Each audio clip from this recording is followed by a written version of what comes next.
الحمدللہ وکفا وسلام علی عبادہ الذین اصطفى اما بعد فاعوذ باللہ من الشیطان الرجیم بسم اللہ الرحمن الرحیم فذلکم اللہ ربکم الحق فماذا بعد الحق الا الضلال فأنا تصرفون كذلك حقت كلمة ربك على الذين فسقوا أنهم لا يؤمنون صدق الله العظيم وصدق رسوله النبي الكريم اللهم صل على سيدنا محمد وعلى آل سيدنا محمد وأصحاب سيدنا محمد وبارک وسلم علیہ۔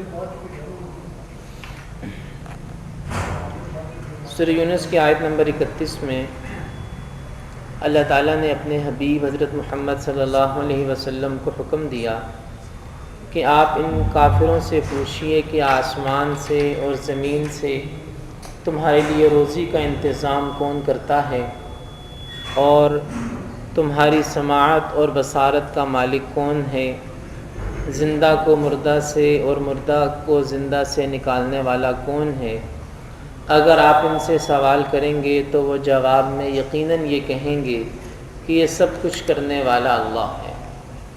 تو جب وہ یہ جواب دیتے ہیں کہ سب کچھ کرنے والا اللہ ہے، تو پھر آپ ان سے یہ پوچھئے افلا تتقون، پھر تم اللہ سے ڈرتے کیوں نہیں ہو؟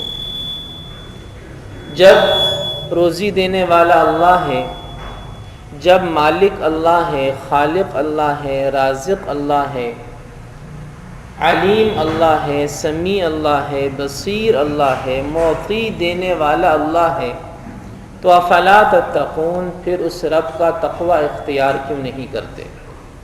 فذالکم اللہ ربکم الحق، یہ اللہ، یہ تمہارا سچا پروردگار ہے۔ فماذا بعد الحق الا الضلال، اور اس حق کے بعد تو صرف گمراہی ہی بچتی ہے۔ فانا تصرفون، تم کہاں بہکے جا رہے ہو؟ كذلك حقت كلمة ربك على الذين فسقوا انهم لا يؤمنون، فاسقوں کے بارے میں تیرے رب کی یہ بات طے ہو چکی ہے کہ وہ ایمان نہیں لائیں گے۔ اور ایک اور سوال، قل هل من شركائكم من يبدأ الخلق ثم يعيد، ان سے پوچھئے کہ جنہیں تم اللہ کا شریک بنا رہے ہو، ان میں سے کوئی ایسا ہے جو مخلوق کی پہلی تخلیق کا بھی اختیار رکھتا ہو اور مخلوق کو دوبارہ پیدا کرنے پر بھی قدرت رکھتا ہو؟ کیا کوئی ایسا ہے؟ یقیناً ایسا نہیں ہے۔ ساری کی ساری مخلوق کو پہلی بار بھی اللہ ہی پیدا کرتا ہے، اور ساری کی ساری مخلوق کو دوبارہ بھی اللہ ہی زندہ کرے گا۔ اللہ کے سوا کسی کو بھی اس کا اختیار اور اس کی طاقت حاصل نہیں ہے۔ قل اللہ یبدأ الخلق ثم یعیدہ فانا تؤفکون، آپ ان سے کہہ دیجئے کہ اللہ ہی مخلوق کو پہلی بار پیدا کرتا ہے، وہی اس کو دوبارہ زندہ کرے گا، تو تم کہاں بہکے جا رہے ہو؟ قل، آپ ان سے پوچھئے هل من شرکائکم من یہدی الی الحق، کہ جنہیں تم اللہ کا شریک بنا رہے ہو، ان میں سے کوئی ایسا ہے جو حق کا راستہ دکھا سکے، بتلا سکے؟ قل اللہ یہدی للحق، آپ ان سے کہہ دیجئے کہ اللہ ہی ہے جو حق کا راستہ بتاتا ہے۔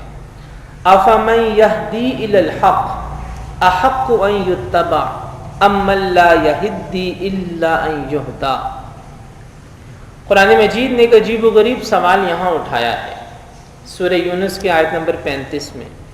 اسلوب بھی عجیب ہے اور سوال بھی عجیب ہے۔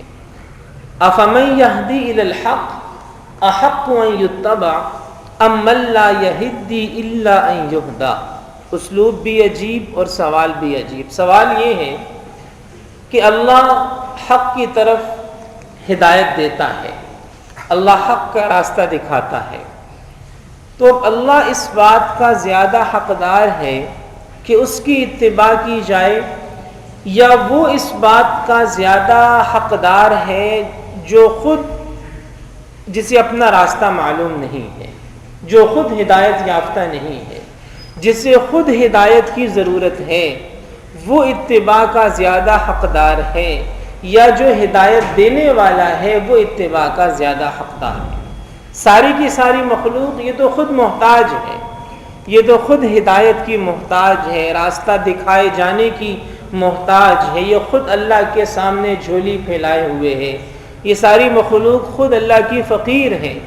تو اب یہ مخلوق اس قابل ہے کہ اس سے مانگا جائے یا اس سے مانگا جائے جو کہ خود معطی ہے، دینے والا ہے؟ یہ عجیب سوال توحید کی ایک شاندار دلیل، توحید کی ایک شاندار دلیل کہ ساری کی ساری مخلوق جب خود محتاج ہے، خواہ وہ نبی ہی کیوں نہ ہو، تمام کے تمام انبیاء کرام علیہم السلام بلا استثناء ہر نبی نے اللہ سے دعا مانگی ہے، تو جب نبی بھی اللہ سے مانگ رہا ہے تو نبیوں سے افضل تو کوئی نہیں ہو سکتا۔ تو اس کا مطلب یہ ہے کہ ساری کی ساری مخلوق، اس میں انبیاء، اولیاء، صحابہ کرام، آل رسول اور بزرگان دین، علماء کرام، سب کے سب شامل ہیں۔ جب وہ سب اللہ کے محتاج ہیں، جب وہ سب اللہ سے مانگ رہے ہیں، تو پھر ان سے مانگنا کیسے درست ہو سکتا ہے؟ اس لیے اللہ ہی سے مانگنا ہوگا۔ اسی وجہ سے علامہ اقبال نے کہا ہے، وہ ایک سجدہ جسے تو گراں سمجھتا ہے، ہزار سجدوں سے دیتا ہے آدمی کو نجات۔ ایک سجدہ یعنی ایک اللہ کے سامنے سر جھکا دینا، یہ ایک ایسا سجدہ ہے، اللہ کے سامنے سر کا جھک جانا، جو ہزار سجدوں سے آدمی کو نجات دے دیتا ہے۔ جو اللہ کے سامنے جھک جاتا ہے، اسے پتھر کی مورتیوں کے سامنے ماتھا نہیں ٹیکنا پڑتا، اسے سورج کو سجدہ نہیں کرنا پڑتا، اسے قبروں کے سامنے جا کر جھکنا نہیں پڑتا۔ ایک سجدہ ہزار سجدوں سے آدمی کو نجات دے دیتا ہے۔ تو قرآن یہاں توحید کی یہ دلیل پیش کرتا ہے کہ جب سب اللہ کے محتاج ہیں، جب سب اللہ سے ہدایت مانگتے ہیں، تو ایک انسان کو اللہ کی اتباع کرنی چاہیے، اس کے حکم کی پیروی کرنی چاہیے، یا اس مخلوق کی جو خود ہدایت کے حصول میں اللہ کی محتاج ہے، جو خود اپنی ضروریات کے پورا کرنے میں اللہ کی محتاج ہے۔ اور پھر فرمایا کہ فما لکم کیف تحکمون، کہ تمہیں کیا ہوا، تم کیسا فیصلہ کرتے ہو؟ مخلوق کے سامنے ماتھا ٹیک رہے ہو، کچھ تو غور کرو، کچھ تو سوچو، کچھ تو غور و فکر کرو کہ ایک مخلوق کا مخلوق کے سامنے ماتھا ٹیکنا یہ کہاں کا انصاف ہے؟ فما لکم کیف تحکمون، کہ یہ بات تمہاری عقل کیسے تسلیم کرتی ہے کہ تم پتھر کی مورتی کو سامنے سجدہ ریز ہو جاؤ، یا اللہ کے غیر کو مختار کل اور مشکل کشا سمجھ بیٹھو؟ اس بات کو تمہاری عقل کیسے تسلیم کرتی ہے کہ وہ جس کو تم مشکل کشا کہہ رہے ہو وہ تو خود اللہ سے مانگ رہا ہے؟ وَمَا يَتَّبِعُ أَكْثَرُهُمْ إِلَّا ظَنًّا إِنَّ الظَّنَّ لَا يُغْنِي مِنَ الْحَقِّ شَيْئًا، کہ لوگ تو محض گمان کے پیچھے چل پڑتے ہیں، اپنے وہم کے پیچھے چل پڑتے ہیں، گمان، ظن۔ وَمَا يَتَّبِعُ أَكْثَرُهُمْ إِلَّا ظَنًّا، اکثر لوگ اپنے گمان کے پیچھے چلتے ہیں، بس ایک گمان ذہن میں بیٹھ گیا اور اس گمان کے پورا کرنے کے لیے چل پڑے، نکل پڑے۔ یہ جو وہم ہے، وہم، توہم پرستی، یہ شرک کا پہلا بیج ہے۔ شرک کا پہلا بیج توہم پرستی ہے۔ جن معاشروں میں توہم پرستی عام ہوتی ہے، ان معاشروں میں شرک بھی عام ہوتا ہے، اور جن معاشروں میں سے توہم پرستی ختم ہو جاتی ہے، ان معاشروں میں سے آہستہ آہستہ شرک کا بھی خاتمہ ہو جاتا ہے۔ حضور نبی کریم صلی اللہ تعالیٰ علیہ وسلم نے جہاں ایک طرف توحید کی دعوت دی، تو آپ علیہ الصلاۃ والسلام نے توہم پرستی سے بھی نکلنے کی دعوت دی۔ آپ نے لوگوں کو بتایا کہ سفر کا مہینہ منحوس نہیں ہوتا، آپ نے لوگوں کو بتایا کہ کسی بیمار کے پاس بیٹھنے سے تم بیمار نہیں ہوتے، آپ نے لوگوں کو بتایا کہ یہ تیروں کے ذریعے تم فال نکالتے ہو، یہ تیر مؤثر نہیں ہے، آپ نے فرمایا کہ یہ کاہن اور یہ نجومی ان کے پاس جو علم ہے یہ محض آنکھوں کا دھوکہ ہے، اس کا حقیقت سے کوئی تعلق نہیں ہے۔ تو آپ علیہ الصلوۃ والسلام نے جہاں توحید کی دعوت دی تو ساتھ ساتھ آپ نے شرک کی جڑوں کو بھی کاٹا، اور شرک کی سب سے پہلی جڑ آپ یوں سمجھیے کہ شرک کی نرسری ہے توہم پرستی، کہ اب پتھر مؤثر بالذات ہے، سب سے پہلے یہ پتھر کو مؤثر بالذات سمجھے گا، اس کے بعد یہ پتھر کی مورتی بنا لے گا۔ اسی طرح آپ دیکھیے کہ اسلامی شریعت میں حکم ہے کہ تم جب سورج طلوع ہو رہا ہو یا غروب ہو رہا ہو یا بالکل سر کے اوپر ہو تو سجدہ نہ کرو، کہ وہ جو شرک کی بنیادیں تھیں، وہ جو شرک کی جڑیں تھیں، آپ علیہ الصلوۃ والسلام نے ان کو ختم فرمایا۔ آج بھی ہمارے معاشرے میں بہت سے توہمات ہیں، یہ مستقل ایک موضوع ہے۔ قرآن یہ کہتا ہے ان الظن لا یغنی من الحق شیئا، تمہارے یہ گمان، تمہارے یہ توہمات، یہ تمہیں حق تک نہیں پہنچا سکتے۔ ان اللہ علیم بما یفعلون، اور بے شک اللہ کو خوب معلوم ہے ہر وہ چیز جو تم کر رہے ہو۔ یہاں توحید کا مضمون مکمل ہوا۔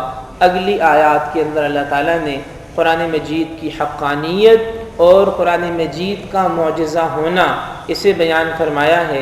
علماء فرماتے ہیں کہ حضور نبی کریم صلی اللہ علیہ وسلم کا سب سے بڑا معجزہ قرآن مجید ہے۔ اس کے دلائل اگلی آیات میں آ رہے ہیں۔ اس موضوع پر انشاءاللہ کل بات ہوگی۔ اللہ پاک ہم میں سے ہر ایک کو عمل کی توفیق عطا